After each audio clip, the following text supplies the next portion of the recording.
Hey everyone, welcome back to the channel. Today we're reacting to a surprising and fast-moving political story involving President Donald Trump, Congresswoman Marjorie Taylor Greene, and a growing Republican divide over the release of the Epstein files. Let's break it all down. So the headline is big. President Trump has officially withdrawn his endorsement of Marjorie Taylor Greene, a major conservative figure and one of his earliest supporters. Now, the immediate trigger appears to be Greene's demand to release the Epstein files and her criticism of President Trump for spending too much time abroad. According to Trump, she crossed a line, and he made that clear on Truth Social. He even suggested that constituents in her Georgia district are already seeking challengers to run against her. That's a major escalation. Presidents almost never actively invite primary opponents against their own party members unless there's a serious break. We also saw a striking statement from Congresswoman Marjorie Taylor Greene, who says she is now receiving warnings from private security firms about threats to her safety, threats she believes are being fueled by none other than the President of the United States. Greene says the situation is especially disturbing because aggressive rhetoric in the past has led to real-world consequences, including death threats and multiple criminal convictions. She frames this moment as a betrayal by a man she supported and helped elect.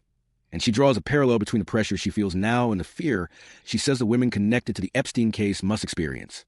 It's a dramatic escalation in a political feud that was already unprecedented. But here's the thing. This tension didn't happen overnight. Greene spent much of the government shutdown criticizing Republican leadership, and even criticizing the president for not having a strategy, not having a health care plan, and not showing urgency. So while the Epstein issue lit the fuse, this was building for a while. This is where the internal GOP split becomes impossible to ignore. Despite pressure from the president himself, several Republicans have not removed their names from the discharge petition that forces a vote to release the files. That's rare. For members of Congress to publicly defy a sitting president of their own party, especially a president as influential with the base as Trump, is significant. It shows this issue is hitting nerves across the party. Now, let's talk about the Justice Department. President Trump has ordered Attorney General Bondi to launch a new federal investigation into Epstein's ties to prominent Democrats, including Bill Clinton. Bondi immediately responded and handed the case to the U.S. Attorney's Office in Manhattan, the same office that prosecuted Ghislaine Maxwell and conducted earlier Epstein investigations. What makes this interesting from a political analysis perspective is that the DOJ reviewed these materials only months ago and concluded no further charges were possible. So reopening an investigation now is a major political choice. Here's the strategic aspect. An active investigation means the DOJ generally won't release documents that could delay or block congressional efforts to force the Epstein files into public view. But the risk? This also keeps the Epstein story, including references to Trump in recently released estate emails, in the headlines. For a sitting president, that's a high-risk, high-reward strategy. Republicans are reportedly warning President Trump that he's getting bad advice, and that prolonging the Epstein fight keeps the story alive at a time when he's facing pressure on other fronts. The more the issue stays in the news, the more unpredictable the fallout becomes, not just for Democrats, but for Republicans too. And this doesn't end in the House. If the vote to release the files passes, the pressure shifts to Senate Republicans, especially Majority Leader John Thune, who will be forced to decide whether to bring the bill to the floor.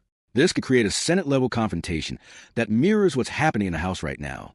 On top of all of this, we have the lingering aftermath of the shutdown. Senate Democrats say they secured a commitment from Senate Republicans and ultimately from the White House to hold a vote on Affordable Care Act tax credits. But for that vote to succeed, Democrats will need more than a dozen Republicans to join them. With the party already divided over Epstein, leadership struggles, and loyalty conflicts, this could be extremely difficult. The health care debate, which has been simmering in the background, is about to resurface right as the GOP is dealing with this internal rift. Here's a clean, strong, neutral-tone paragraph you can insert into your script, briefly addressing Marjorie Taylor Greene's post, while keeping the focus on political implications and context. So here's my neutral analyst takeaway. This isn't just about Epstein. It's about control, loyalty, transparency, and the balance of power inside the Republican Party under a Republican president. Trump withdrawing his endorsement is a major political strike. But Greene, Massey, and others choosing to stand their ground shows that the president's influence is being tested in a way we haven't seen before during his presidency. Whatever happens next with the investigation, the House vote, the Senate pressure, and the healthcare negotiations will shape Republican politics for months to come. Thanks for watching. If you appreciate in-depth neutral analysis, make sure to subscribe, like the video, and leave your thoughts in the comments. More updates coming soon.